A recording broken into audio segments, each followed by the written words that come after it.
What's up, Internet? This is Andrew from Node Island. For the past couple of tutorials, we created a simple layer style effect, created like an edge light and an inner shadow and a drop shadow. Today we're going to be compositing all those together to create a rendered sphere. This is how we used to do things a long time ago with After Effects if we wanted a simple kind of 3D look. So today what we're going to be doing is taking that sphere and then applying a few effects to it, which are going to give it a more textural look, make it feel more material, and yeah, that's what we're going to be doing. It's a very, very simple tutorial, super straightforward. We're not using that many operators, so I'm again going to do my best to describe everything in the most amount of detail so you can just listen to my voice, and hopefully you enjoy this very simple tutorial here. All right.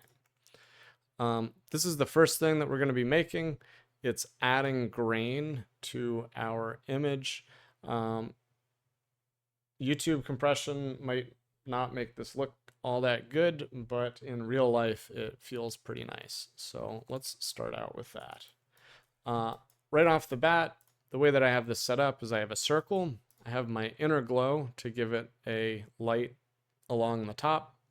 I also used another inner glow with translate set to 0, 0 to create kind of like a rim light. And then we went in and added the shadow on the bottom. All right. So fairly straightforward using the tools that we developed in the last few tutorials. First thing that we're going to want to do is right click on the output. So we get our rendered sphere. I'm going to create a null here.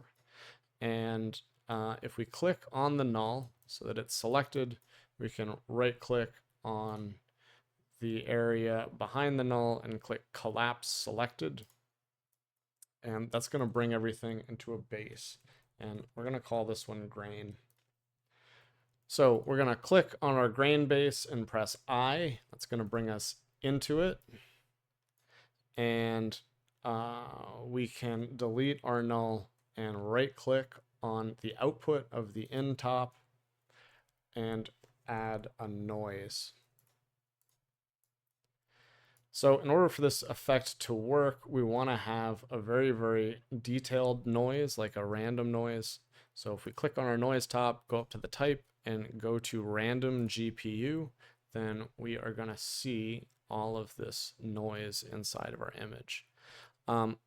The way that noise works is it creates random values going up or down from the offset.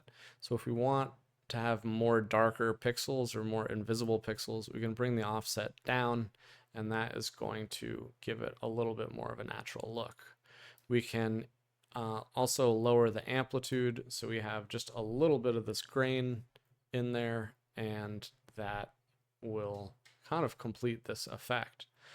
We can add a little bit of movement if we want it to look animated by hitting tab, tabbing over to our chops, and we're going to make an LFO. For this, usually I set it to ramp, although it doesn't really matter. And I'm going to put the frequency down, although that also doesn't really matter. I'm going to click in the lower right hand corner of our LFO, the little plus symbol, which is the viewer active symbol. And then we're going to click on the channel, drag it over to our noise, and adjust the seed. And this is going to create this type of kind of boiling, noisy effect, which can look really quite good. We can dial in the amount of noise, or if we want it to be a little bit desaturated, we can adjust the offset. Can also probably play around with some of the different modes over here. Seems like input plus noise is the best one here. All right, so we are going to right click on the output of our noise and type an out. And then we're going to right click in the back of our project and make sure to customize our parent component. And for this, we're going to want to add the frequency of our LFO. We're also going to add the amplitude and offset. Oops, and monochrome of our noise, and that should give us a pretty nice looking noise effect.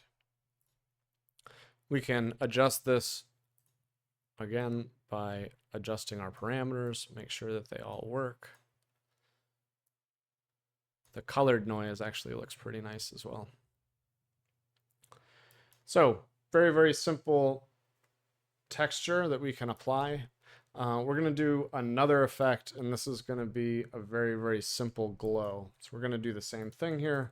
We're going to right click on the output of the grain, and we're going to collapse selected. So select our null, right click on the background of our screen, and click collapse selected. And we're going to call this glow. Now, this is a very, very nice, easy effect. What we're going to do is right click on the output of our in and add a blur.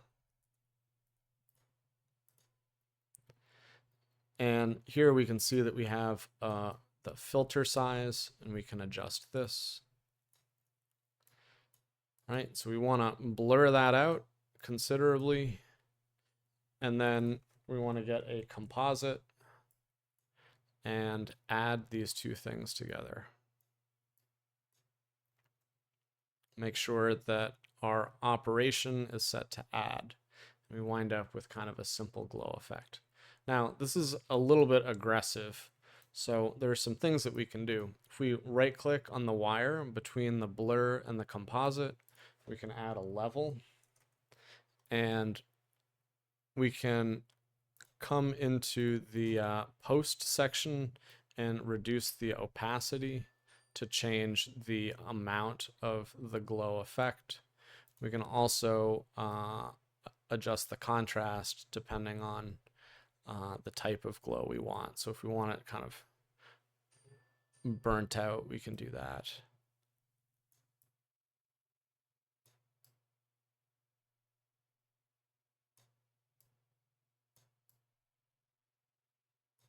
All right. So this is looking pretty good. I'm going to reset these.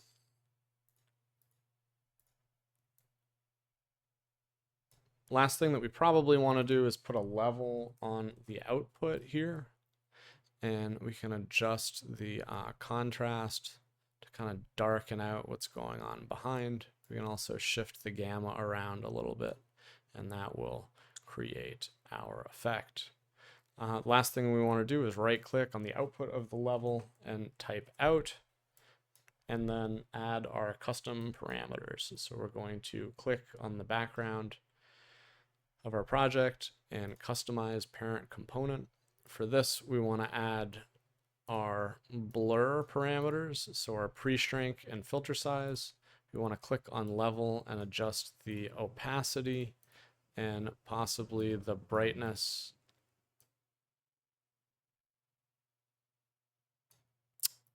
Maybe contrast as well for a more like acidic look. We also want to go to the post level and adjust the gamma and contrast for that as well. All right. So we created something with a little bit of noise, and then we added a little bit of glow to everything. Hopefully this is useful and helpful. I wind up doing this on a lot of projects just to give it a more, I don't know, textural, realistic look. It's a really, really nice set of things to learn how to do. So I hope you enjoyed this tutorial. Make sure to check in next time for more really, really, really simple TouchDesigner tutorials that will make you a lot better. All right, thank you.